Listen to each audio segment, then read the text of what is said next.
29 years old, and no man has ever asked. Jessamine's voice cut cleanly across the candlelit dining table as though she were commenting on weather rather than destroying someone.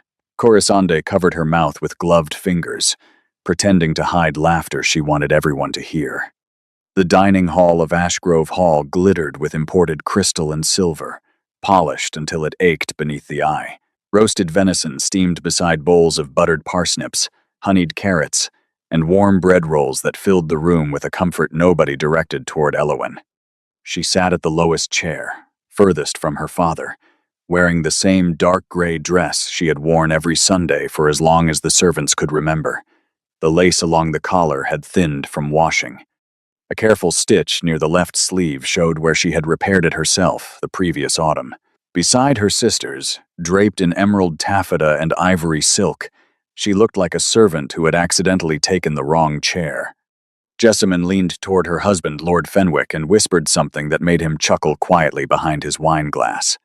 Corisande twisted the enormous ruby ring on her engagement finger, making certain the candlelight caught every polished angle before letting her gaze drift deliberately toward Elowen's bare hands.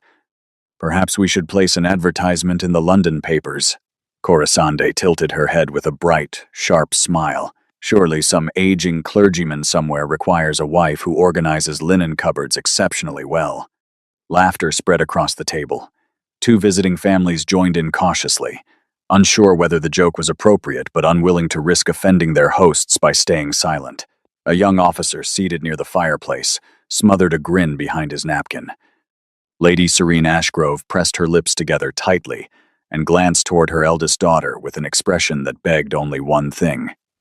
Do not react. Do not embarrass us further than you already have, simply by existing unmarried inside this house. Elowen kept her eyes on her plate. The roasted carrots had gone cold minutes ago. She had not touched them. Lord Harland Ashgrove sat at the head of the table, carving lamb with slow, deliberate precision. He did not laugh at his daughter's jokes. He did something far worse. He allowed them to continue without a single word of correction, and when the silence after the laughter stretched long enough to become uncomfortable, he spoke without lifting his eyes from the meat. "I have arranged for an important guest to stay at the estate beginning tomorrow evening. Everything must be immaculate. Elowen, you will oversee preparations personally. Not a defense, not a comfort. Simply another instruction handed to the daughter he had stopped introducing by name at social gatherings years ago. Yes, father." Her voice did not tremble. She had practiced that for a very long time. Jessamine tilted her head with exaggerated curiosity. "What guest? Anyone of real consequence?" Lord Harland set down the carving knife carefully against the silver tray. "A business associate traveling through the county. He is expected late tomorrow and prefers privacy. That is all any of you need to know." Elowen cleared her plate quietly, folded her napkin beside the untouched carrots, and excused herself before dessert arrived. Nobody watched her leave. Nobody paused their conversation. The chair simply became empty, and the table continued as though it had always been. She climbed the dim staircase alone, while laughter echoed faintly from the dining hall below her. Rain had begun tapping against the tall windows lining the corridor, and for a moment she stopped on the landing and pressed her forehead against the cold glass. What she did not know yet, what nobody seated around that glittering table understood, was that the guest arriving tomorrow evening was not a simple business associate. And the moment he stepped through the doors of Ashgrove Hall, wearing a rain-soaked traveling coat, and found a woman in a faded gray dress kneeling beside a broken flower vase in the entrance corridor, would quietly begin to change everything. But before we continue, if you enjoy powerful emotional stories filled with heartbreak, hidden identity, and unexpected love, make sure you like this video and subscribe to the channel. And if you truly want to support us, you can use Super Thanks below. Your support helps us continue creating these unforgettable stories for you every single day. Now, let us continue. Ashgrove Hall had been standing for over 160 years. Its stone walls rose 3 stories high above the Hertfordshire countryside, surrounded by elm-lined drives, ornamental lakes, and gardens that bloomed so precisely each spring that visitors often mistook the grounds for a painting before realizing the flowers were real. Inside, the manor stretched endlessly through polished corridors hung with ancestral portraits, past drawing rooms furnished in French silk, beneath ceilings painted with pastoral scenes commissioned by Elowyn's great-grandfather during the reign of George III. The estate projected exactly what Lord Harland Ashgrove demanded from everything connected to his name: perfection without effort, wealth without vulgarity, order without visible labor. And Elowyn was the invisible labor. She had assumed household responsibilities gradually at first, helping the housekeeper adjust floral displays or reviewing weekly provisions when her mother's headaches kept Lady Serene confined to her rooms. But over the years, gradually became permanently, and permanently became silently expected. By the time she reached 26, Elowyn managed nearly everything inside Ashgrove Hall. She approved menus with the cook each Monday morning. She inspected guest chambers before arrivals, checking for dust along window ledges, ensuring fresh lavender sachets rested inside every wardrobe, confirming that writing desks were stocked with clean paper, ink, and blotting sand. She settled disputes between kitchen staff when tempers shortened during large gatherings. She tracked household expenses inside leather-bound ledgers that Lord Harland never once opened, but would have noticed immediately had anything inside them gone wrong. Nobody thanked her. The work was simply absorbed into the rhythm of the estate like water disappearing into dry soil. Her mornings began before the rest of the family woke.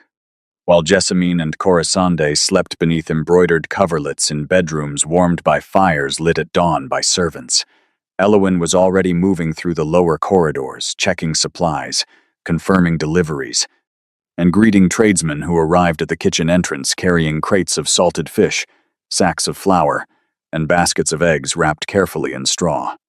The cook, a broad-shouldered woman named Bridget who had worked at Ashgrove Hall for 22 years, was the closest thing Elowyn had to a daily companion. "You have not eaten again, Miss Elowyn." Bridget set a warm bread roll and a cup of tea on the kitchen table one gray morning while rain dripped steadily from the eaves outside. Elowyn picked up the bread gratefully, but continued reviewing the provision list balanced on her knee. "There are 14 guests expected for the Michaelmas supper. We are short on claret and completely out of candied violets." Bridget huffed and wiped flour-covered hands across her apron. "Your sisters ate half the candied violets straight from the jar yesterday afternoon and did not think to mention it." Elowyn paused briefly, then continued writing. "I will arrange a delivery from Marchford before Thursday." She did not complain. Complaining required an audience that considered your frustrations worth hearing. Outside the kitchen, the manor operated on two separate planes of existence. The visible plane belonged to Lord Harland's reputation. Guests saw polished silver, perfectly arranged flowers, meals served on heated porcelain at precisely the correct hour. They admired the elegance of Ashgrove Hall and praised Lord Harland's impeccable taste. The invisible plane belonged to Elowyn, cracked ceiling plaster in the east corridor that she arranged to have repaired before visitors noticed, a leaking pipe beneath the scullery that she managed for 3 days with buckets and rags until the plumber arrived from town, a young footman named Oliver who had burned his arm badly on a kettle and whom Elowyn quietly treated with cold compresses and calendula salve from the still room rather than reporting the accident to Lord Harland, who would have dismissed the boy for carelessness. Oliver still worked at Ashgrove Hall because of that kindness, though Lord Harland would never know it. Sundays carried their own particular cruelty. The Ashgrove family attended services at St. Clement's Church in the village each week without exception. Lord Harland considered public worship an extension of family reputation, and every detail was managed accordingly. Lady Serene wore her finest pelisse. Jessamine arrived on Lord Fenwick's arm in coordinated silks. Corisande displayed whatever new piece of jewelry her fiancé Aldrich Pemberton had most recently gifted her, and Elowyn walked behind them all in whichever dress still fit properly and had been mended recently enough to pass inspection. The whispers in the churchyard had grown louder over the years. At first, they came wrapped in pity, soft voices exchanged behind gloved hands after the sermon concluded. Such a shame. She was quite pretty at 20. Then pity hardened into judgment. One cannot blame the family entirely. Surely the girl must carry some fault if no man has shown interest in nearly a decade. And judgment eventually became something colder, a settled conclusion spoken openly enough for Eowyn to hear as she passed between the stone graves toward the family carriage. She will die inside that house, unmarried and unclaimed. Some women simply are not wanted. Eowyn heard every word. She had stopped flinching at them somewhere around 27. Pain had become something she folded neatly and stored in a place behind her ribs where it would not interfere with the work that needed doing. At home, her sisters visited frequently enough to maintain the rhythm of casual cruelty. Jessamine had married Lord Fenwick 2 years earlier in a ceremony the county still discussed admiringly.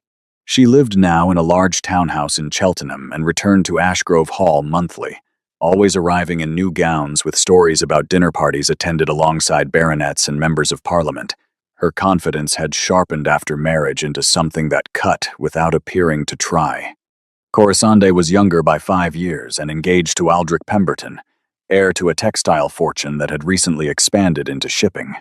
She possessed the kind of careless beauty that made strangers forgive her for nearly anything, and she had learned early that admiration could be weaponized simply by withdrawing it from people who needed approval. Between the two of them, Eowyn occupied the space that every family keeps reserved for its greatest inconvenience. One October afternoon, while Eowyn knelt in the rear garden cutting the last of the season's rosemary to dry for the kitchen stores, Lady Serene appeared on the stone terrace above her. Her mother stood silently for several moments, watching Eowyn work with soil beneath her fingernails and an apron tied over the same gray dress. When Lady Serene finally spoke, her voice was careful and quiet. "Eowyn, Lord Pemberton's family will be joining us for supper on Saturday evening." Eowyn nodded without looking up. "I will prepare the east dining room and confirm the menu with Bridget." A pause followed. Eowyn could feel her mother searching for words that would soften what was coming next. "It may be best if you took supper in your room that evening. Corisande feels that certain conversations regarding wedding arrangements may become awkward if you are present at the table." The rosemary scissors stopped moving. For 3 full seconds, Eowyn knelt motionless in the garden soil while the sentence settled into her body like something swallowed that would not dissolve. Then she resumed cutting. "Of course, Mother. I understand." Lady Serene lingered a moment longer as though she wanted to add something, perhaps something kinder, perhaps an apology disguised as explanation. But she turned and walked back inside without another word, and the terrace door closed quietly behind her. Eowyn remained kneeling in the garden for a long time afterward. The rosemary bundle sat finished in her lap. The afternoon light was fading. Somewhere inside the manor she could hear Corisande laughing brightly about something unimportant. And somewhere deeper, beneath the silence Eowyn had built so carefully around herself over the years, a fracture she had been ignoring for a very long time pressed itself wider and waited. The weeks leading to Corisande's engagement celebration transformed Ashgrove Hall into something between a palace and a battlefield. Deliveries arrived daily through the service entrance. Crates of French champagne packed in straw, rolls of cream-colored silk for draping the ballroom ceiling, cases of beeswax candles ordered specially from a chandler in London who supplied royal households, enormous glass vases painted with gold leaf edges, bushels of white roses shipped from a hothouse in Kent that charged more per bloom than most families in the village spent on bread in a week. Every corridor smelled of melted wax and fresh-cut flowers. Every conversation inside the manor revolved entirely around Corisande. Lady Serene spent entire afternoons consulting with a dressmaker from Bond Street who had traveled to Hertfordshire specifically for the occasion. Fabric samples were draped across drawing room furniture, while Lady Serene debated the precise shade of ivory that would complement Corisande's complexion beneath candlelight. Lord Harlan discussed Aldrich Pemberton's family connections with anyone willing to listen, reciting the Pemberton shipping interests, their textile mills in Manchester, their recently acquired estate in Dorset, and their growing influence among industrial circles in Parliament, with the satisfaction of a man reading aloud from a ledger that showed only profit. Corisande floated through the preparations like someone rehearsing for coronation.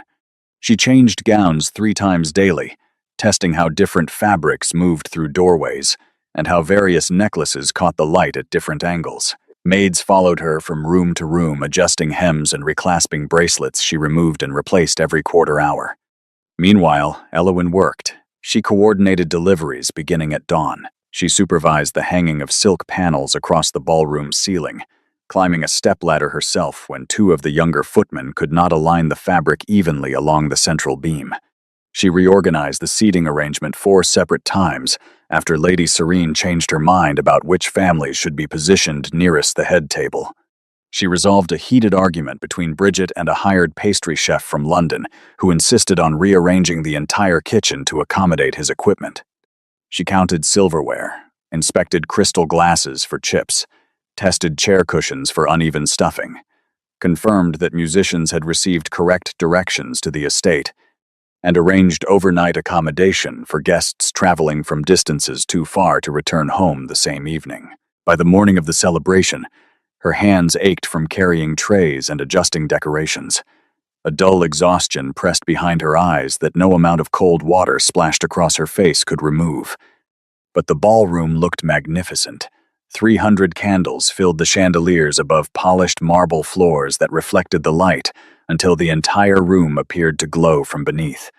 Long dining tables covered in white linen stretched beneath flower arrangements that cascaded from silver urns in waterfalls of roses, trailing ivy, and pale blue hydrangeas. Platters were being prepared in the kitchen below: glazed duck breast with cherry sauce, roasted lamb with rosemary and garlic, buttered asparagus, poached salmon resting on beds of watercress, lemon syllabub served in crystal glasses, warm almond tarts dusted with powdered sugar. The scent of everything drifted through the corridors and mixed with the fragrance of flowers until the entire estate smelled like something invented rather than real. Not a single word of gratitude reached her. Not once. Corisande swept into the ballroom that evening wearing pale gold satin that shimmered whenever she turned beneath the candelabras. Diamond earrings borrowed from Lady Serene caught the light against her throat while a maid followed 2 steps behind, adjusting the train of her gown each time she paused to greet someone. She looked exquisite, and she knew it with the certainty of someone who had never once been allowed to doubt her own beauty. As Elowyn carried a tray of champagne glasses toward the serving table near the musicians, Corisande glanced at her briefly while passing. "You missed a crease in the tablecloth near the 3rd window. Honestly, Elowyn, if the details are too much for you, perhaps we should have hired someone competent." Elowyn set the tray down carefully and went to smooth the tablecloth without answering. Guests began filling the ballroom within the hour. Noble women in embroidered silks glided between conversations while gentlemen discussed business and politics beside the marble fireplaces. Champagne flowed steadily as servants moved through the crowd, offering crystal glasses on silver trays. Jessamine arrived late with Lord Fenwick, wearing deep emerald velvet and a pearl choker that she touched frequently to ensure people noticed it. Early in the evening, an elderly baroness approached Elowyn near the refreshment table and extended an empty glass. "Another champagne, please, dear." The woman did not realize she was addressing the eldest daughter of the house. Elowyn took the glass, refilled it from a nearby bottle, and returned it with a polite smile. The baroness walked away without a second glance. From across the ballroom, Corisande had been watching. She leaned toward Jessamine and whispered something that made both sisters laugh behind their fans. Several nearby guests noticed the exchange and looked toward Elowyn with the uncomfortable half-sympathy of people who understood exactly what was happening, but would never intervene. During supper, the humiliation deepened. Elowyn had been seated at the far end of the table, nearly beyond the reach of candlelight, between an elderly vicar who spoke mostly to his plate and the wife of a minor landowner who spent the entire meal discussing her difficulty finding reliable laundresses. At the opposite end, Corisande sat radiantly beside Aldrich Pemberton, while guests raised crystal glasses in their honor. Aldrich's father, a broad-chested man with silver hair and a voice accustomed to commanding factory floors, stood and delivered a toast, praising the union of 2 distinguished families. Lord Harland responded with visible pride, calling the engagement a continuation of the Ashgrove tradition of excellence. Then his gaze swept the table with a warmth that reached every face except one. Jessamine leaned forward during a pause in conversation and spoke just loudly enough for surrounding guests to hear clearly. 2 successful matches from this family. She raised her glass toward Corisande with a smile that contained something sharper underneath. "We are making quite the reputation." Corisande accepted the compliment, and then tilted her head slowly toward the far end of the table, where Elowen sat in her dark gray dress, nearly invisible against the shadowed wall behind her. "Not all of us, I suppose. But someone must keep the household running while the rest of us build futures." The laughter that followed moved across the table in a wave. Some guests laughed openly, others lowered their eyes. The vicar beside Elowen suddenly became deeply interested in his bread roll.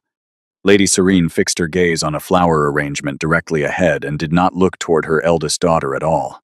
Elowen's fingers tightened around her napkin beneath the table. Heat spread across her face and down her neck as she felt every pair of eyes in the room either watching her or deliberately avoiding her, and she could not decide which felt worse. She excused herself before dessert was served.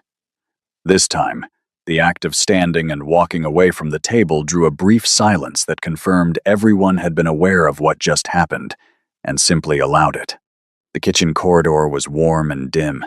Steam drifted from pots of chocolate sauce being prepared for the final course, while two exhausted scullery maids sat on wooden stools near the back door, resting their feet in silence. Elowen leaned against the cool stone wall beside the pantry entrance and pressed her hands flat against the surface, breathing slowly until the tightness in her chest loosened enough to let air pass normally. Bridget appeared beside her moments later, carrying a cup of warm milk sweetened with honey and a small plate of shortbread. "I saved these before your sisters ate the rest." "Huh." Elowen accepted the cup but could not lift her eyes. "I should not let it affect me this way. After so many years, I should be stronger than this." Bridget set the plate down gently and spoke in the quiet, steady voice of someone who had watched the same cruelty repeat itself for far too long. "Being hurt by your own family is not weakness, Miss Elowen. Pretending it does not wound you is what takes the real strength." For several seconds, Elowen stood perfectly still, while those words settled against something raw and unprotected inside her. Then she wiped her eyes quickly with the back of her hand, straightened her gray dress, and returned the cup. "Thank you, Bridget." The cook nodded and returned to her station without adding anything more. She understood that sometimes kindness needed to arrive without ceremony and leave without expectation. Later that night, long after the musicians had packed their instruments and the last carriages had rolled down the elm-lined drive into darkness, Elowen passed the closed door of her father's study on her way upstairs. Voices carried through the heavy oak, low and deliberate enough to suggest the conversation was not meant for anyone else to hear. Lord Harland spoke first. "Once Corisande is married and settled, we must address the matter of Elowen directly." Lady Serene's reply came after a pause that lasted slightly too long. "I have written to your sister in Northumberland. Aunt Margery has room and would welcome the company. It would be presented as a visit at first, then gradually made permanent." Elowen stopped walking. Her hand rested on the banister. The corridor around her was completely dark except for a thin line of candlelight escaping beneath the study door. "People have started talking openly," Lady Serene continued. "At church, at gatherings. Her presence raises questions we cannot answer comfortably any longer."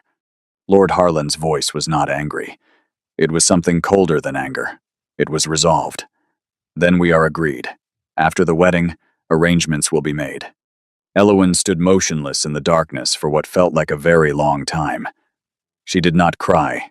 She did not press her ear closer to the door. She simply absorbed the knowledge that the people who were supposed to protect her had decided, calmly and practically, over evening brandy, that her existence inside their home had become a problem best solved by removal. Then, she continued up the stairs in silence, climbed into her bed fully dressed, and stared at the ceiling until rain began falling against the windows sometime after midnight. What nobody inside Ashgrove Hall remembered, what her sisters had never thought to ask about, and what Lord Harland and Lady Serene preferred to treat as something that had simply never happened, was that Elowen Ashgrove had once been deeply and completely loved. At 21, she had carried warmth in her voice and light behind her eyes that made rooms feel different when she entered them. She read poetry aloud beside the drawing room fire in the evenings, played the fortepiano with enough feeling to make servants pause in the corridors to listen, and laughed openly during conversations in a way that startled guests accustomed to the measured politeness of aristocratic women. Men had asked for introductions at every county assembly. Invitations arrived weekly from families hoping to seat her beside their sons at dinner. That was before Emmerich Tarn. Emmerich arrived at Ashgrove Hall accompanying a London solicitor who had been retained by Lord Harland to manage a dispute over land boundaries with a neighboring estate. He was not titled. He possessed no fortune, no family seat, no inherited land. His father had been a parish schoolmaster in Devon who died when Emmerich was 16. And everything Emmerich had built since then he had built through work, intelligence, and a quiet stubbornness that refused to accept the limitations the world tried to impose on men without birthright. He was 24 years old, tall and lean with dark hair that fell slightly too long across his forehead, and he spoke with the careful precision of someone who understood that men without titles needed their words to carry twice the weight. Their first conversation lasted nearly 2 hours in the library, while rain hammered against the windows. Elowyn had entered looking for a volume of Wordsworth, and found Emmerich reading beside the fire. He stood immediately when she entered, which was the first thing she noticed. Most men of higher station barely acknowledged her when she walked into a room. A man of lower station standing out of respect for her was something she had never experienced before. They discussed poetry first, then philosophy, then politics, which surprised Emmerich because no woman he had met previously had ever offered opinions on parliamentary reform with such directness. By the end of the afternoon, Elowyn had forgotten entirely about the Wordsworth volume and was sitting across from a stranger who listened to her thoughts as though they genuinely mattered. Within 2 weeks, the library meetings became a private rhythm neither of them openly acknowledged. Emmerich would arrive in the late afternoon after completing his work with the solicitor. Elowyn would appear shortly afterward, carrying 2 cups of tea from the kitchen. They exchanged books. They argued about whether Byron was a genius or merely talented. Emmerich read passages of Keats aloud in a voice that made the words feel heavier and more important than Elowyn had ever heard them before. She played the fortepiano for him one evening while autumn light turned the music room amber, and when she finished, he did not applaud. He simply sat in silence for several seconds and then said quietly, "That is the most honest thing I have heard inside this house." Something shifted permanently for Elowyn after that sentence. She had spent her entire life surrounded by people who valued appearance, status, and performance above everything. Emmerich valued truth. He noticed things nobody else bothered to observe. The way she checked on kitchen staff when nobody asked her to. The way she remembered every servant by name. The way she deflected compliments about her appearance but brightened visibly whenever someone praised her ideas. "You hide the best parts of yourself because this world does not reward them," he told her one evening while they walked beside the ornamental lake as fallen leaves drifted across the still water. "But the people who matter will always find them." Elowyn fell in love so completely that the feeling frightened her. For the first time in her life, someone had chosen to see not the eldest daughter of a noble house, not a potential wife attached to a dowry and a family name, but the actual woman standing quietly beneath all of it. And then Lord Harland discovered them. A rainy evening in November, Emmerich had been reading aloud from a volume of John Clare's poetry while Elowyn listened beside the library fire with her hands wrapped around a cup of tea. The door opened without warning, and Lord Harland stood in the frame.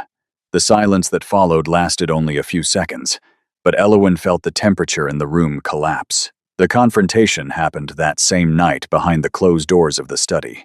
Elowyn pressed herself against the corridor wall outside, listening to her father's voice cut through the oak paneling like something sharpened deliberately for the purpose. "You entered my home under professional pretense and pursued my daughter, knowing you possess neither title, nor land, nor any prospect worthy of this family." Emmerich's voice remained steady. "I pursued nothing. I simply did not pretend she was invisible."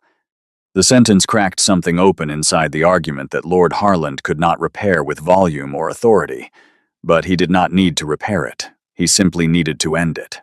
"You will leave Ashgrove Hall by morning. You will not write to my daughter. You will not attempt contact of any kind. If you do, I will ensure that no solicitor's office in England will employ you again," Elowyn begged. She stood before her father in the study doorway and begged with tears running openly down her face, while Lady Serene watched from the staircase above with an expression that mixed sympathy and resignation into something that helped no one. Please, Father. He is a good man. He is decent and honest, and he respects me in ways that nobody in this house ever has. Lord Harlan did not raise his voice. He did not need to. Respect does not sustain families, Elowen. Position does. Wealth does. Legacy does. This conversation is finished. The following morning arrived gray and cold.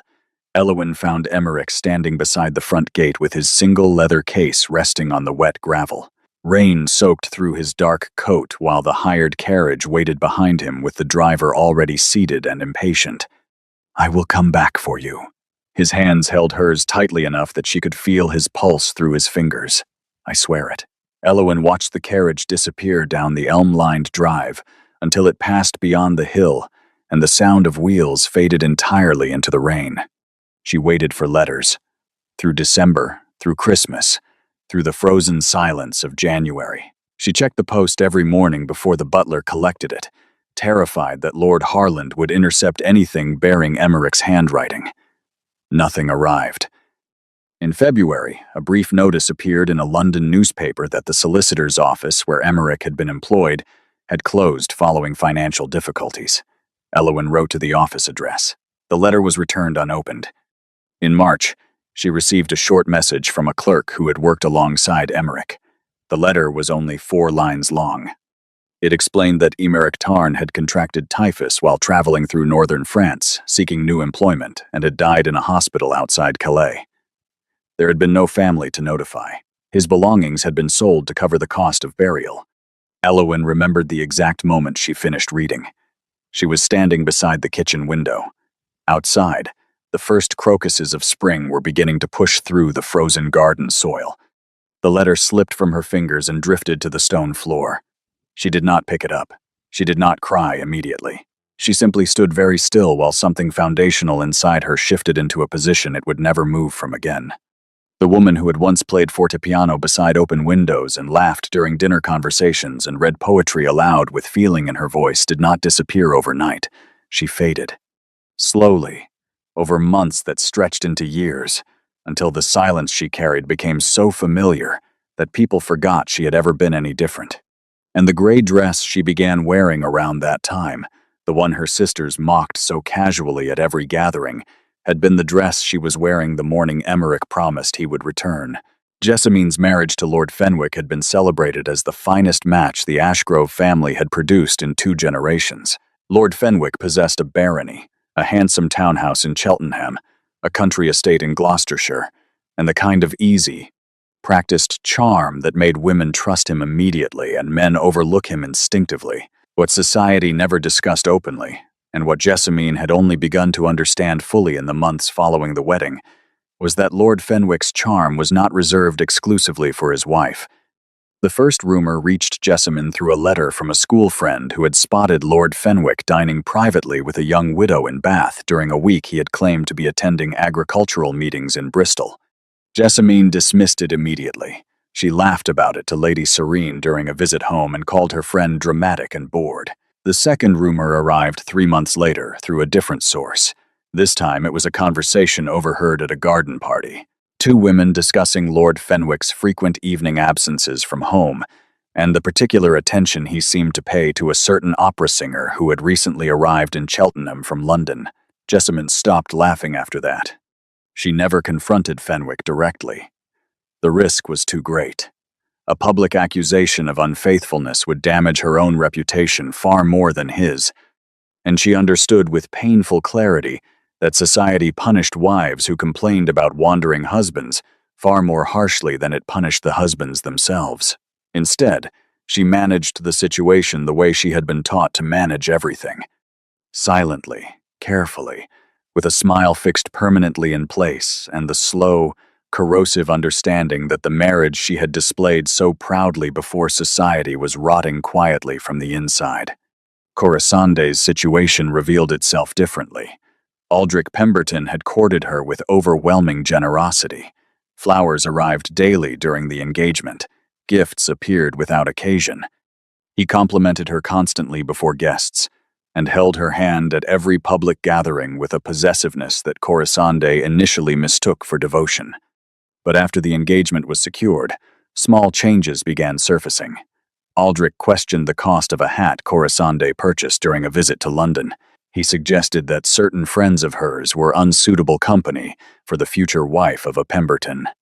He corrected her opinions during dinner conversations with a smile that never quite reached his eyes, and when Corisande pushed back on any point, however gently, his mood shifted in ways that made the servants leave the room quietly without being asked. One afternoon during a visit to Ashgrove Hall, Elowyn passed the guest bedroom where Corisande was staying and heard her youngest sister crying softly behind the closed door. Elowyn paused with her hand raised to knock. She stood there for nearly 10 seconds. Then she lowered her hand and continued walking. It was not coldness that stopped her. It was the exhausting certainty that any comfort she offered would be rejected, mocked, or later used against her at a dining table. She had learned long ago that extending kindness to her sisters was like offering water to someone who would rather die of thirst than accept a cup from her hands. But even as she walked away, something unsettled her. The sound of Corisande crying carried a weight that Elowyn recognized from her own experience. A particular kind of loneliness that only arrives when you realize the life you chose so confidently has quietly become a prison you cannot mention to anyone, without dismantling everything you built your pride upon. The cracks in her sisters' perfect lives were still invisible to society, but they were spreading. The days following Corisande's engagement celebration brought no relief to Elowyn. If anything, the household's posture toward her hardened into something more permanent, as though the public mockery at the ballroom table had settled a question that had previously remained unspoken. She was no longer simply the unmarried eldest daughter. She had been officially categorized, filed, placed into a drawer that the family intended to close quietly and never reopen. Jessamine visited Ashgrove Hall 3 times during the following week, which was unusual. Normally her visits were monthly, timed to coincide with social events or opportunities to display whatever new gown or accessory Lord Fenwick's money had recently provided. But something restless had entered her behavior. She moved through the manor with a sharpness that seemed to need a target, and Elowyn was the most available one.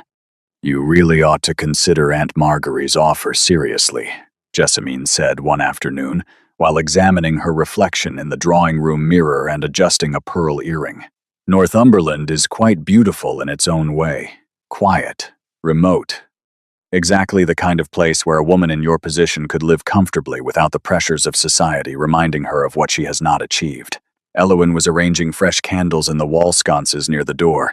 She did not turn around. "No one has made me any offer, Jessamine." Jessamine's reflection smiled in the mirror. Not yet. The implications settled between them like something placed carefully on a table and left for the other person to examine. Meanwhile, preparations for the mysterious guest intensified. Lord Harland had been unusually specific in his instructions. The finest guest chamber was to be aired and furnished with fresh linens. A particular vintage of claret was ordered from the wine merchant in London. The study was reorganized to accommodate private meetings, and most significantly, Lord Harland instructed that the guest was to be addressed simply as Mr. Calder upon arrival. No formal titles, no elaborate reception. The man preferred discretion and valued privacy above ceremony. Elowyn managed every detail of the preparation without questioning the arrangement. It was not her place to question, and she had long since stopped expecting to be included in information her father considered above her usefulness. She supervised the airing of the guest chamber personally, checking window latches, testing the mattress for dampness, setting a vase of dried lavender on the writing desk beside fresh paper and a new bottle of ink. She confirmed with Bridget that supper could be prepared quickly regardless of what hour the guest arrived, and she arranged for Oliver the footman to wait at the front entrance throughout the evening to receive the carriage. By late afternoon, Lady Serene gathered the family in the drawing room and issued instructions with unusual formality. "Jessamine, you and Lord Fenwick will join us for supper if the guest arrives in time. Corisande, Aldrich will be expected as well. We must present the family properly." She paused. Her eyes moved toward Elowyn, who stood near the window holding a stack of laundered napkins intended for the dining table. "Elowyn, You will ensure everything is prepared downstairs. It may be best if you take supper in the kitchen this evening. The table will be quite full, and we must not crowd our guest." The instruction was delivered with the same careful, measured tone Lady Serene used for all decisions she found privately uncomfortable but socially necessary. Elowyn recognized the voice. It was the same one that had suggested she eat in her room during the Pemberton supper, the same one that had discussed Northumberland with Lord Harland behind the study door. "Of course, Mother." Corisande did not bother hiding her satisfaction. She examined her nails casually and said to nobody in particular, "Honestly, it is simpler this way. Guests always find it awkward when they cannot place someone's role in the household." Nobody in the room corrected her. Elowyn left carrying the napkins without responding. That evening, rain began falling heavily around 7 o'clock. The guest had not yet arrived. Lord Harland checked his pocket watch repeatedly during supper while conversation at the table grew strained with waiting. By 9 o'clock, the family retired to the drawing room while servants were instructed to remain alert for the sound of a carriage. Elowyn ate alone in the kitchen. Bridget had prepared a small plate of cold chicken, bread, and a cup of tea that Elowyn accepted gratefully while sitting on the wooden stool near the fire. Around her, the kitchen staff moved quietly through their closing routines, banking the ovens, wiping down preparation surfaces, storing leftover food beneath cloth covers in the cold pantry. "You look exhausted, Miss Elowyn." Oliver paused beside her on his way to refill the entrance hall lanterns. "You have not stopped since 5 this morning." "I am fine, Oliver." "Is the entrance still lit properly?" He nodded. "She is the only one in this family who asks about us," Oliver murmured to the scullery maid as he passed through the doorway. "The only one who remembers we are people." The scullery maid nodded without looking up. She had worked at Ashgrove Hall long enough to know that observation was as obvious as weather. By 10:30, the household had assumed the guest would not arrive until morning. Lord Harland retired to his study. Lady Serene went upstairs. Jessamine and Lord Fenwick departed for their guest room. Corisande and Aldrich had left earlier in the evening. The entrance hall stood empty, except for a single lantern Oliver had left burning beside the door. Elowyn remained downstairs. She always did. Someone needed to ensure the fires were properly banked, the doors secured, the kitchen left in order for morning. She moved through the lower corridors in her gray dress, carrying a candlestick in one hand and checking window latches with the other. Rain hammered steadily against the glass. She was kneeling in the entrance hall, gathering the pieces of a flower vase that had been knocked from its table by a draft when the front door suddenly opened. Cold air and rain swept through the entrance. A tall figure stepped inside, drenched from head to boots, carrying a leather traveling case in one hand and shaking water from his dark coat with the other. He stopped immediately upon seeing Elowyn crouched on the floor, surrounded by broken porcelain and scattered stems. For a moment, neither of them spoke. Rain continued pouring through the open doorway behind him, while candlelight from the wall sconce cast long, unsteady shadows across them both. Then the stranger spoke. His voice was low and unhurried despite his soaked condition. "Forgive me. I seem to have arrived at the worst possible hour." Elowyn stood quickly, brushing fragments from her apron. "You must be Mr. Calder. My father mentioned you were expected. And you must be cold," he said, glancing at the broken vase and then at her. "Though it appears we have both had an eventful evening." Something in his tone, a warmth buried beneath weariness that did not perform politeness but simply possessed it naturally, caught Elowyn off guard. She had expected someone stiff and formal. A man who traveled with Lord Harland's business circles usually carried the particular brand of self-importance that filled rooms before they entered them. This man simply stood dripping on the entrance hall tiles and looked at her with steady, quiet eyes that did not scan her worn dress or judge her position near the broken flowers.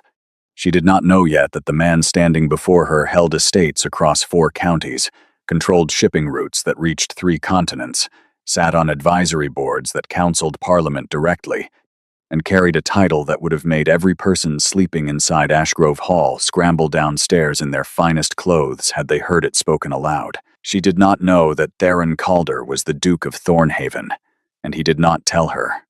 Across England, the name Thornhaven carried a gravity that most noble families could only study from a distance. The Calder estate stretched from the Yorkshire coast through the Midland valleys and south into Hampshire, encompassing tenant farms, coal interests, timber holdings, and a shipping enterprise that moved goods between England, the Baltic, and the Mediterranean with a regularity that generated enormous wealth every quarter.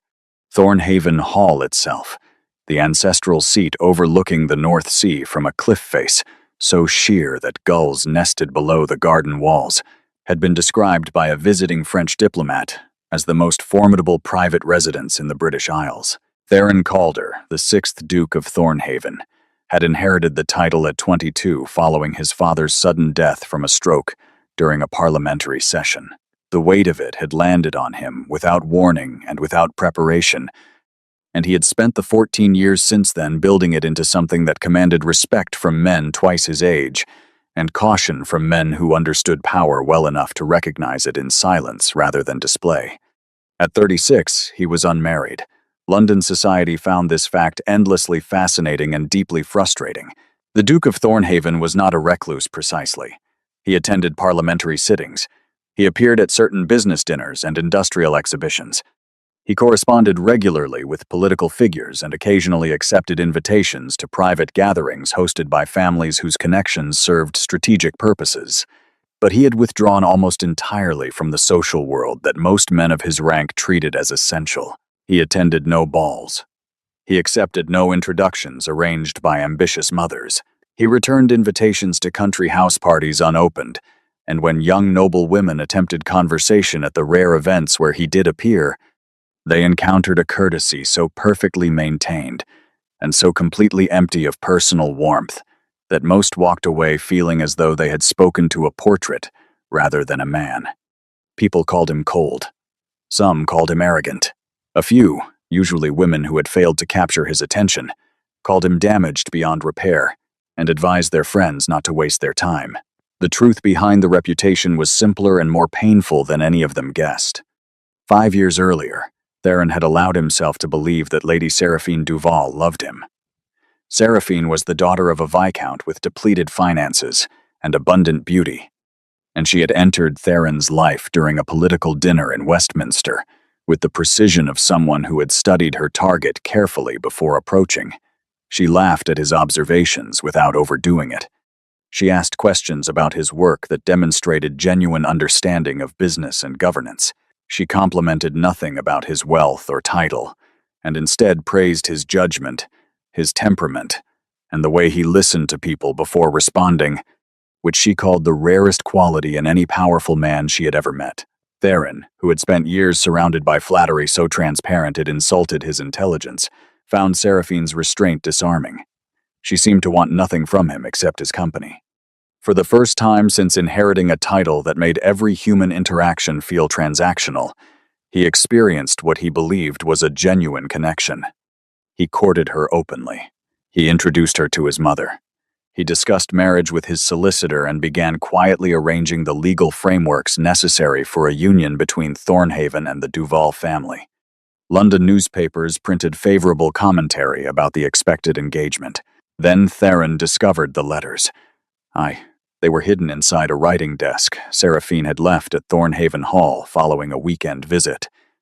A servant cleaning the room found them tucked beneath a false panel in the drawer and brought them to the housekeeper, who brought them to Theron. There were 11 letters in total, written over a period of 8 months, addressed to Lord Penvarden, a nobleman with considerable political ambition and very little wealth remaining after years of mismanagement. The letters made everything clear. Seraphine had never intended to marry Theron for love. The arrangement with Penvarden had been established before Seraphine ever attended the Westminster dinner. Penvarden needed Thornhaven's political influence weakened through distraction. Seraphine needed financial rescue. Together, they had designed a courtship intended to extract maximum advantage from a man they both privately described. In one letter, Theron read 3 times before setting it down, as earnest enough to mistake performance for sincerity. The betrayal wounded him. The humiliation nearly destroyed him. Within days, the story circulated through London drawing rooms, gentlemen's clubs, and theater boxes, with the particular velocity that society reserves for the embarrassment of powerful men. People whispered behind fans and smothered laughter into gloves. Women he had never spoken to offered unsolicited sympathy laced with curiosity. Men he considered professional allies suddenly treated him with the careful gentleness reserved for someone publicly diminished. What wounded Theron most deeply was not that Seraphine had deceived him.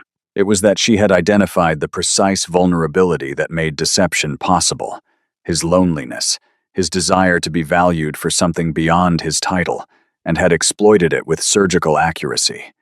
After ending the relationship, he withdrew almost completely from social life.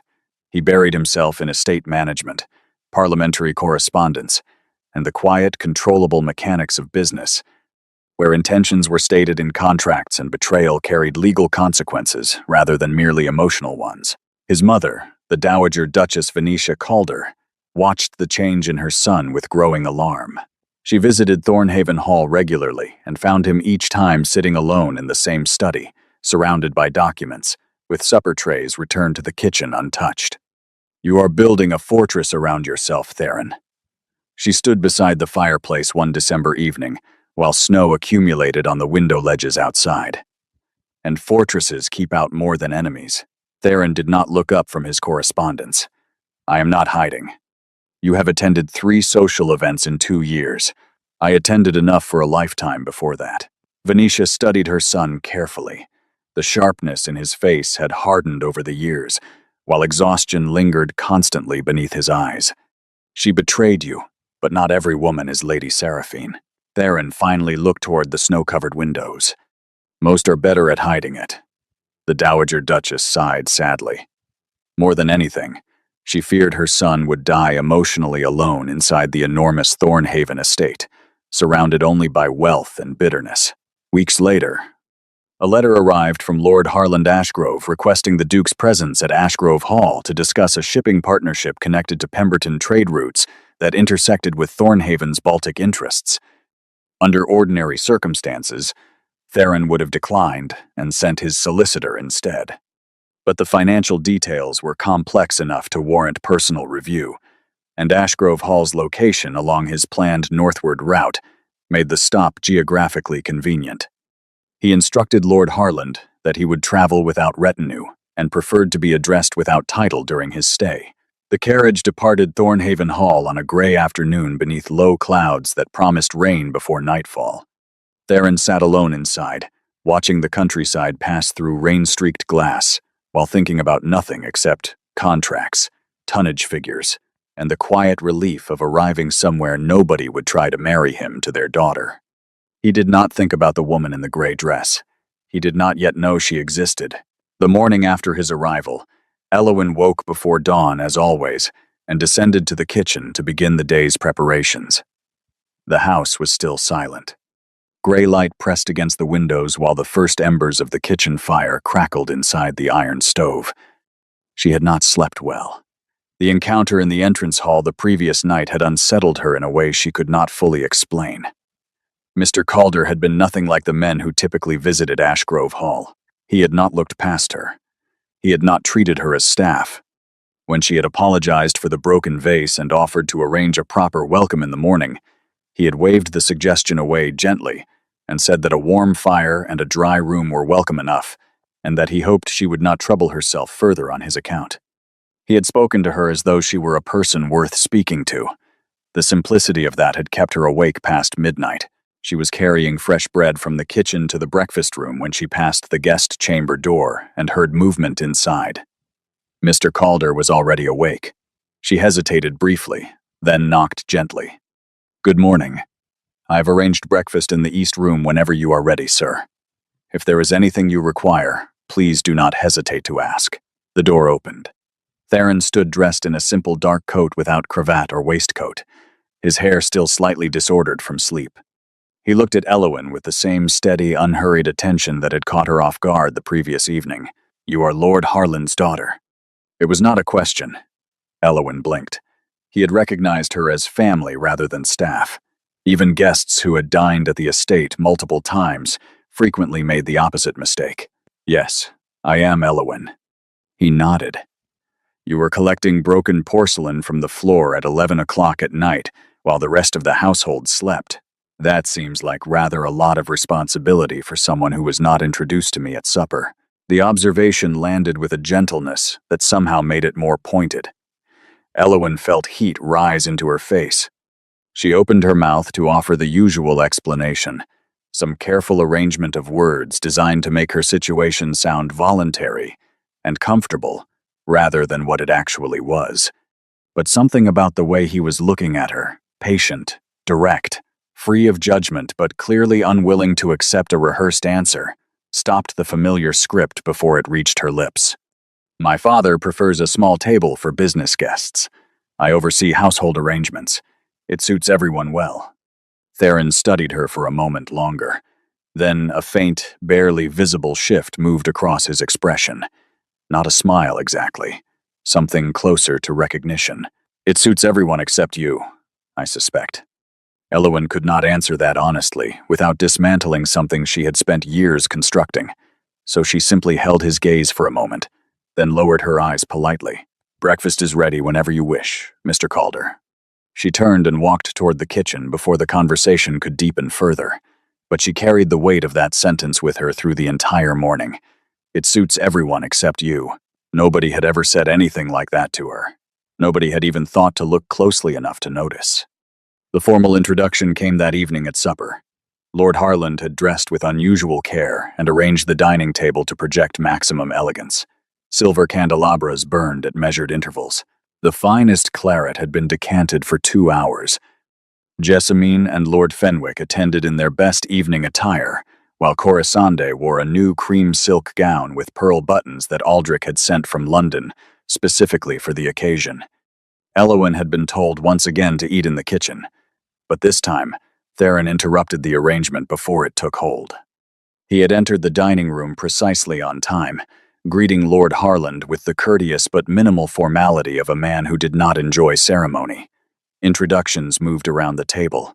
Lord Fenwick, Jessamine, Corisande, Aldrich, Lady Serene. Each person received a polite nod and brief acknowledgement. Then Theron glanced at the table settings, counted the chairs, and turned to Lord Harland with an expression of mild curiosity. I had the pleasure of meeting your eldest daughter last evening, and again this morning. Will Miss Ashgrove not be joining us? A fractional silence passed through the room. Lord Harland's composure flickered for barely a second before recovering. Elowen typically supervises arrangements during formal suppers. She prefers to ensure everything runs smoothly from the household side. Theron held Lord Harland's gaze for a beat longer than comfortable. I see. Then perhaps an additional place could be set. I find conversation improves considerably, with more perspectives at the table. It was not a request. The phrasing carried the quiet, unmistakable weight of a man accustomed to having his preferences treated as decisions. Lord Harland hesitated for only a moment, before nodding to a servant. Of course. A small adjustment. Within minutes, Elowen was summoned from the kitchen. She arrived in the dining room, still wearing her gray dress, her hair pinned hastily back from her face, her hands smelling faintly of the rosemary she had been sorting for Bridget. She looked completely unlike the polished women seated around the candlelit table and entirely aware of it. Corisande's expression tightened visibly. Jessamine exchanged a glance with Lord Fenwick that contained something between amusement and disbelief. But Theron simply gestured toward the empty chair beside him as though the entire arrangement had been planned from the beginning. Elowen sat down carefully, acutely aware of the contrast between her plain dress and the silk, pearl, and candlelight surrounding her. Corisande's cream gown caught the light every time she moved. Jessamine's emerald earrings sparkled deliberately whenever she turned her head. Elowen's hands, still faintly stained from sorting dried herbs, rested in her lap beneath the tablecloth where she hoped nobody would notice them. The meal began with a chilled watercress soup, followed by roasted guinea fowl with tarragon butter and braised leeks. Conversation moved politely through the usual channels. Lord Harland steered discussion toward shipping tariffs and port access. Aldrich offered opinions about manufacturing costs with the rehearsed confidence of a man who enjoyed hearing himself quoted.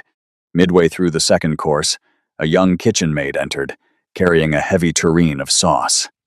The girl was new, hired only the previous week, and her hands shook visibly as she approached the table.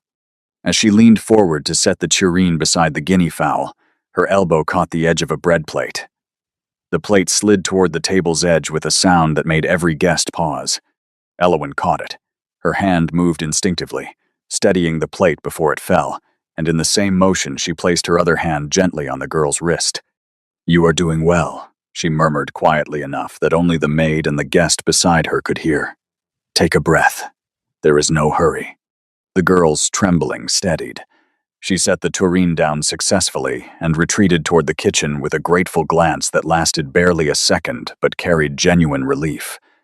Nobody else at the table acknowledged the moment. Lord Harland continued speaking about Baltic grain shipments without interruption. Jessamine examined her soup spoon with exaggerated boredom. Corisande had not even looked up. But Theron had watched the entire exchange in silence, and something shifted behind his eyes that Elowen did not see because she had already turned her attention back to her plate. During supper, something happened that nobody at the table expected. Theron directed most of his conversation toward Elowen, not exclusively, and never rudely enough to slight the other guests. But, consistently, he asked her about the estate's history and how long the gardens had been maintained in their current design. He inquired about the stillroom and whether the household produced its own remedies or relied on apothecaries from town. He listened to her describe Bridget's approach to seasonal preserves with more genuine interest than he had shown toward Lord Harland's shipping proposals.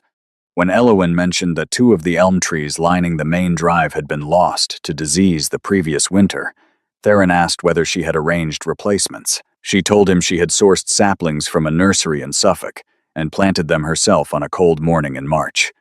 "You planted them yourself?" The gaps in the avenue were noticeable from the road. Nobody else was available. Theron studied her for a moment. Then he said quietly, "Most people who inherit beautiful things assume they will maintain themselves." Elowen spoke carefully at first, unaccustomed to being heard at her own family's table. But Theron's attention was not flattering in the way that made her self-conscious. It was simply present. He asked follow-up questions that showed he was actually listening rather than performing interest. He made one dry observation about the difference between managing estates and merely owning them that made Elowen smile before she could stop herself. Across the table, Jessamine's smile had frozen into something that resembled a portrait left hanging too long in direct sunlight. Corisande was gripping her wine-glass stem with unnecessary force. Aldrich glanced between Theron and Elowen with the dawning suspicion that the evening's most important conversation was not the one about shipping tariffs. Lord Harland's expression had shifted from polished host to something unsettled that he could not quite arrange back into place. And Elowen did not yet know why a visiting business associate would choose to direct his attention toward the least important person at the table. She did not yet know what it meant. But the rest of the household was beginning to realize, with varying degrees of alarm, that Mr. Calder was not behaving like a man interested in shipping contracts. Over the following days, Theron extended his stay at Ashgrove Hall twice. The first extension he attributed to unresolved details in the trade discussion with Lord Harland. The second he did not explain at all. Each morning, Elowen found him awake early, often walking the grounds alone while mist still clung to the gardens. He began appearing in the kitchen corridor to collect his own tea rather than waiting for it to be brought upstairs. And Bridget, who mistrusted every guest who had ever entered Ashgrove Hall on principle, observed after 3 days that Mr. Calder was the first visitor in 22 years who had thanked her for a meal without being prompted. Conversations between Theron and Elowen lengthened without either of them openly acknowledging it. He found her in the garden one afternoon, transplanting winter herbs, and knelt beside her without hesitation, helping separate tangled root systems while she explained which plants would survive frost and which needed to be brought inside before November. His hands were careful with the stems. He asked whether she had learned from books or from practice, and she told him both, and that Bridget's mother had taught her the medicinal uses of most of what grew in the still-room beds. He told her about the cliffs at Thornhaven Hall, where wild thyme grew between the rocks and the wind carried salt from the sea into the gardens no matter how carefully the walls were built to block it. "It sounds beautiful." "It is, and it is very lonely." The honesty in that sentence stopped her hands in the soil. She looked at him, and for a long moment neither of them spoke, while something unguarded passed between them that neither was prepared to name. Inside the manor, the atmosphere shifted rapidly. Lord Harlan's demeanor toward Elowyn changed with a speed that would have been comical if it were not so transparently self-serving. He began addressing her by name at meals. He asked her opinion about household matters in front of Theron. He introduced her to a visiting solicitor as my eldest daughter, a young woman of considerable ability, as though this had always been his position, rather than something adopted overnight because a wealthy man appeared to find her interesting. Lady Serene's transformation was equally dramatic. Expensive fabric samples arrived from London within days. A dressmaker was summoned to take Elowyn's measurements, while Lady Serene supervised with an enthusiasm she had never previously directed toward her eldest daughter's appearance.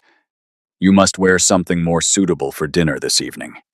Lady Serene held up a length of dove gray silk that probably cost more than Elowyn's entire existing wardrobe. First impressions matter enormously with men of Mr. Calder's standing. Elowyn studied the fabric without expression. He met me while I was kneeling on the floor in a worn dress, picking up broken porcelain. "Mother, I believe the first impression has already been established." Lady Serene chose not to hear that. But while her parents scrambled to reposition themselves, her sisters reacted with precisely the opposite energy. Jessamine's hostility sharpened into something deliberate and strategic. She began making pointed comments during meals about Elowyn's age, her lack of social experience, and the peculiarity of a sophisticated gentleman showing sustained interest in a woman who spent more time in the kitchen than in the drawing room. "One does wonder," Jessamine mused one afternoon loud enough for 3 rooms to hear, "what exactly he finds so fascinating about a woman who smells of rosemary and candle wax." Corissande's cruelty was blunter. She intercepted Elowyn in the corridor one evening before supper and stood directly in her path with arms crossed. "You must realize this cannot be genuine. He is bored. He is trapped in a country house with limited company, and you happen to be available. Once he returns to London and remembers what actual society looks like, this absurd little performance will end, and you will be exactly where you were before, alone and unwanted." Elowyn walked past her without answering, but the words lodged themselves in the part of her chest that still believed every cruel thing her family had ever told her. 2 days later, the situation escalated further. Jessamine, who had maintained correspondence with several families across the county, quietly arranged for Lady Seraphine Duval to be invited to a supper hosted by the Pembertons that both the Ashgrove family and Theron were expected to attend. Seraphine arrived in midnight blue velvet, with diamonds at her throat, and the particular confidence of a woman who knew exactly what effect she had on men. She had heard through society's relentless gossip channels that the Duke of Thornhaven was staying at a country estate in Hertfordshire, and the invitation provided precisely the proximity she needed. Throughout the evening, Seraphine positioned herself beside Theron at every opportunity. She referenced old acquaintances, shared memories, and laughed in a way designed to demonstrate an intimacy that no other woman in the room could match. Elowyn watched from the opposite end of the table and felt something cold tighten around her ribs. She did not yet know who Seraphine was. She only understood that this woman moved through the world with the kind of effortless beauty and social power that Elowyn had never possessed and never would. Then Seraphine leaned close to Theron and murmured just loudly enough for nearby guests to catch. "You seem different, Theron. Softer, somehow. I wonder who is responsible for that." Theron's expression did not change. He set down his wineglass and replied without lowering his voice, "I am more careful now. That is not the same as softer. And the person responsible for teaching me that particular lesson is seated beside me." Seraphine's smile collapsed. The table fell silent. Jessamine stared at her plate. Corisande looked as though she had swallowed something sharp. Later that evening, after returning to Ashgrove Hall, Theron was walking through the upper corridor toward his guest chamber when voices stopped him beside the drawing room door. It was slightly ajar, and lamplight spilled into the hallway alongside words that were clearly never intended for anyone outside the room. Jessamine spoke first. "She is making a fool of herself and humiliating this family in the process." Corisande's voice came next, tight with anger. A man like that does not choose a woman like Elowin. She is simply convenient. The moment he leaves this house, he will forget she exists. Lady Serene's voice was quieter, more measured, but no less cutting. Perhaps it is best not to encourage this further. Elowin is not equipped for the world a man of his position occupies. She would embarrass herself and us. Theron pushed the door open without announcing himself. The three women turned toward him in visible shock. Lady Serene's teacup rattled against its saucer. Jessamine went pale. Corisande opened her mouth and then closed it without producing a sound. Theron stood in the doorway with an expression that carried no anger on its surface. His voice was controlled, level, and absolutely precise. Miss Elowin Ashgrove has shown me more genuine decency in 1 week than I have encountered in 5 years of London society. She has treated every servant in this household with more respect than her own family has ever shown her. She has managed this estate with more competence than most stewards I employ across 4 counties, and she has done all of this while enduring cruelty from the people who should have valued her most. Nobody moved. You speak of embarrassment, but the only embarrassment I have witnessed inside this house has come from this room, and it has never once come from her. He turned and walked away before anyone could respond. The drawing room remained silent for a very long time afterward. Much later that night, Theron found Elowin sitting alone in the dark garden beneath a sky that had finally cleared enough to show stars. She had been crying. She tried to hide it immediately when she heard footsteps on the gravel, wiping her face with the back of her hand and straightening her posture into something composed. He sat beside her on the stone bench without asking permission.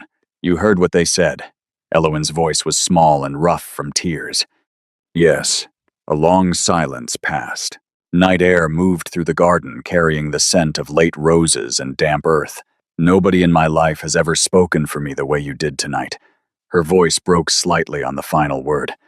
I have spent so many years being invisible that I forgot it was possible for someone to see me at all. Theron did not respond immediately. When he finally spoke, his voice was quieter than she had ever heard it.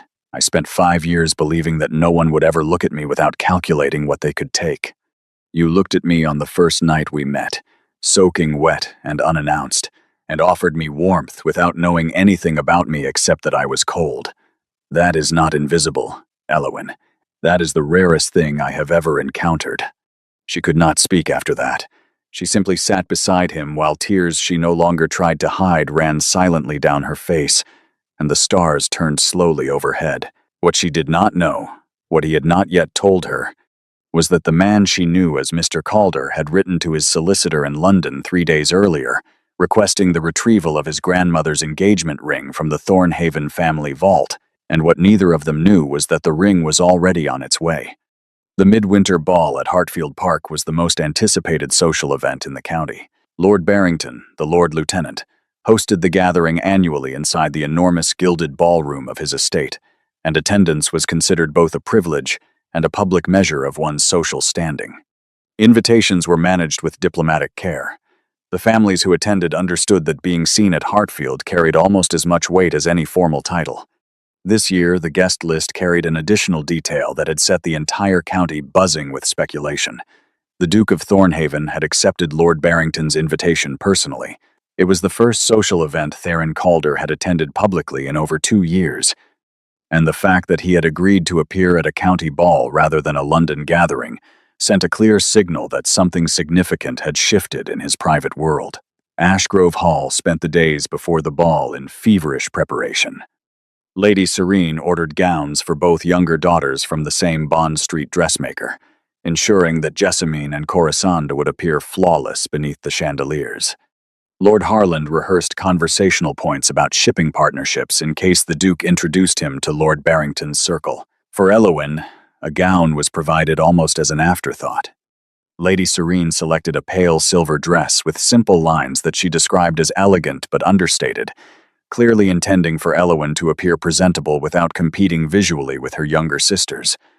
Elowin accepted it without comment. She had stopped caring about fabric months ago.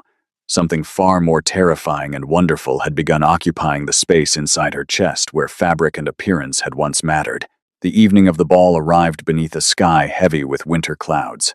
Snow had begun falling lightly as the Ashgrove carriages departed the estate, and by the time they reached Hartfield Park, the grounds were dusted white beneath hundreds of lanterns lining the drive.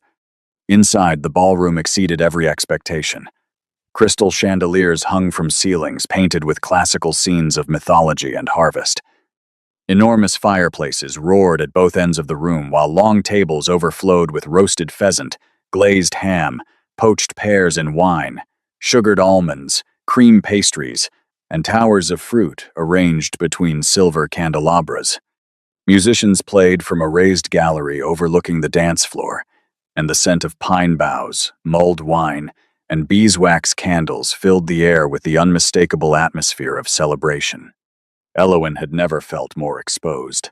Standing inside Hartfield Park, surrounded by the most prominent families in the county, she felt every familiar insecurity return with punishing force.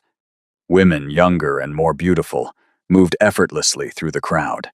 Laughter came easily to people who had spent their entire lives belonging to rooms like this one. Elowen stood near the edge of the ballroom, holding a glass of champagne she had not tasted and reminding herself to breathe. Jessamine noticed her discomfort immediately and leaned toward Corisande with quiet satisfaction. He has not arrived yet. Perhaps tonight reality finally introduces itself. Corisande adjusted her pearl necklace and scanned the entrance with an expression balanced between hope and malice. Every beautiful woman in the county is here. Whatever spell she cast inside a country kitchen will not survive this room. Across the ballroom, Lady Seraphine Duval entered, wearing deep burgundy silk that caught the firelight like something molten.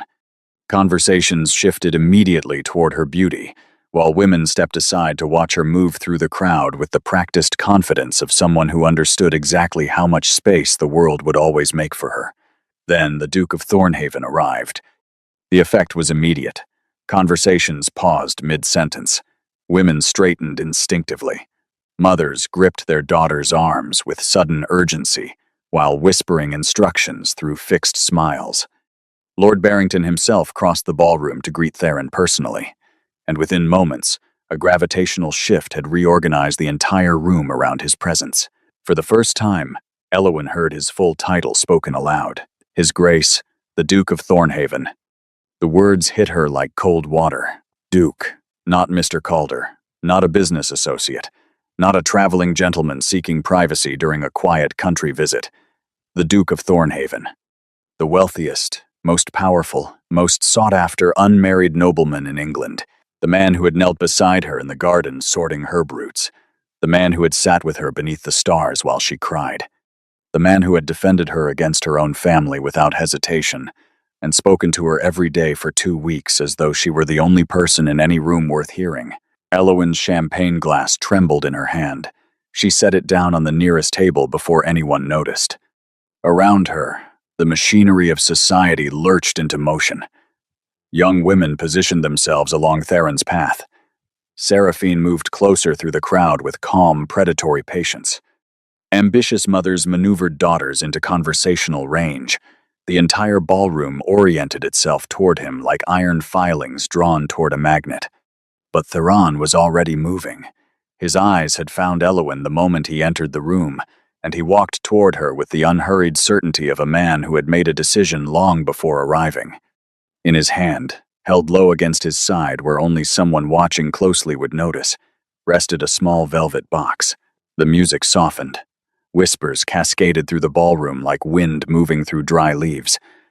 Every eye followed the Duke of Thornhaven as he crossed the polished floor, passing Seraphine without a glance, passing every celebrated beauty in the county, passing Jessamine and Corisande, who stood frozen beside their husbands, with expressions that shifted from confusion to disbelief, to something approaching fear. He stopped directly before Elowen. The ballroom fell completely silent. 300 guests held their breath beneath the chandeliers of Hartfield Park, while snow continued falling silently beyond the tall windows. Theron opened the velvet box slowly. Inside, resting against dark silk, lay a ring of extraordinary beauty, a pale blue sapphire surrounded by tiny diamonds that caught the candlelight and scattered it outward like captured stars. Then the Duke of Thornhaven spoke, and his voice carried across the silent ballroom with the steady clarity of a man who had chosen every word long before this moment. Miss Elowen Ashgrove. I have spent years inside rooms filled with people who valued beauty above character, status above substance, and ambition above kindness. I built walls around myself because I believed that was the only way to survive a world that rewards performance and punishes sincerity. Nobody moved. Nobody breathed. Then I arrived at your father's house unannounced, soaking wet and without title, and a woman in a gray dress knelt on a stone floor and offered me warmth without knowing anything about me except that I needed it. Elowen's vision blurred. Her hands rose involuntarily to cover her mouth, while tears she could not control began falling openly. You treated servants with more dignity than most nobles show their equals. You managed an entire household without recognition, without thanks, and without ever allowing the cruelty directed at you to harden the kindness you carried inside. You spoke to me honestly when every other person I have met in a decade spoke to my title instead. Jessamine's face had drained of all color. Corisande gripped Aldrich's arm as though the floor beneath her were shifting. Lord Harland stared at his eldest daughter as though seeing someone he had never previously noticed standing inside his own house. Lady Serene's hand was pressed against her chest, and the expression on her face was not shock. It was something deeper and more painful. It was the sudden, devastating recognition that she had spent years trying to remove the most valuable person in her family. Theron stepped closer.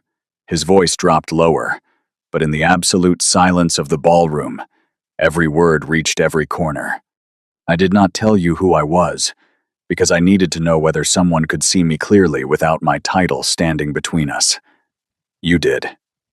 Every single day. And I have never in my life been more certain of anything than I am of this. He held the ring toward her.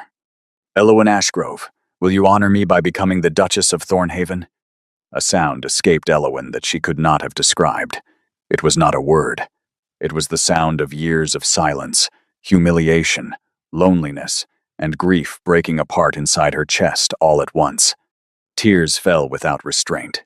Her entire body trembled while the ballroom watched, and the snow fell, and the chandeliers burned above them both. She nodded before she could speak, and when her voice finally came, it was barely a whisper that carried further than any shout could have. Yes. Applause erupted across Hartfield Park. 300 guests rose to their feet while the orchestra, responding instinctively, began a waltz that filled the ballroom with music that sounded, to Elowen, like the first beautiful thing she had heard in years. Lady Seraphine turned and walked toward the exit without looking back. Jessamine lowered her eyes completely. Corisande stood motionless beside Aldrich, who had released her arm and was staring at the floor. Lord Harland remained seated while something heavy and irreversible settled across his face, but it was Lady Serene who carried the most visible wound. She sat perfectly still while tears ran down her cheeks in full view of 300 guests, and the expression she wore was not embarrassment or shock or even regret. It was grief. The specific, irreparable grief of a mother who finally understood, far too late, exactly what she had devoted years to discarding. Years passed after that night at Hartfield Park. Elowen Ashgrove became the Duchess of Thornhaven, and the life that followed was nothing like the one she had been told to expect.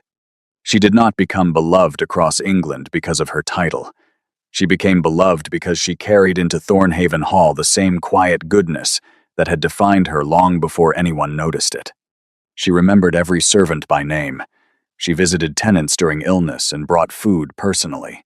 She opened the estate grounds to village families during summer months, and established a fund for educating the children of estate workers. Theron, who had believed for years that genuine feeling no longer existed in his world, discovered slowly and then completely that he had been wrong. Elowen did not perform affection. She simply loved him, steadily and without condition, in a way that dismantled every wall he had built without requiring him to tear them down himself. They walked the cliff gardens of Thornhaven together in the evenings while the North Sea crashed against the rocks below, and he told her once that she had saved something inside him he had believed was already dead. Meanwhile, the lives her sisters had built so proudly and so publicly continued to fracture. Lord Fenwick's indiscretions became impossible to conceal. His prolonged absences and mounting secret debts surfaced publicly, and the truth of where his time and fortune had been disappearing reached Jessamine through sources she could no longer dismiss. Jessamine's social standing, the foundation upon which her entire identity had been constructed, crumbled beneath the weight of gossip she could not outrun. She retreated from public life almost entirely, humiliated by the very society she had worked her entire life to impress. Aldrich Pemberton's controlling nature intensified steadily after the wedding until Corasande's life became a series of permissions requested and frequently denied. She wore what he approved. She visited whom he allowed. The ruby ring she had once displayed so triumphantly at Ashgrove Hall now represented something she could not name openly, but felt every time she looked at it. One winter afternoon, 3 years after the midwinter ball, 2 carriages arrived at the gates of Thornhaven Hall. They were not fine carriages. The paint was chipped on one, and a wheel spoke had been repaired with rope on the other. Inside sat Jessamine and Corisande, wearing gowns that had once been expensive but now showed the unmistakable signs of women whose circumstances had changed dramatically.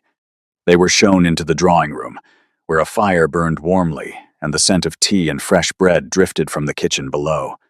Elowyn received them calmly. She did not gloat. She did not reference the years of mockery, the dining tables where she had been erased, the corridors where her worth had been dismissed with laughter.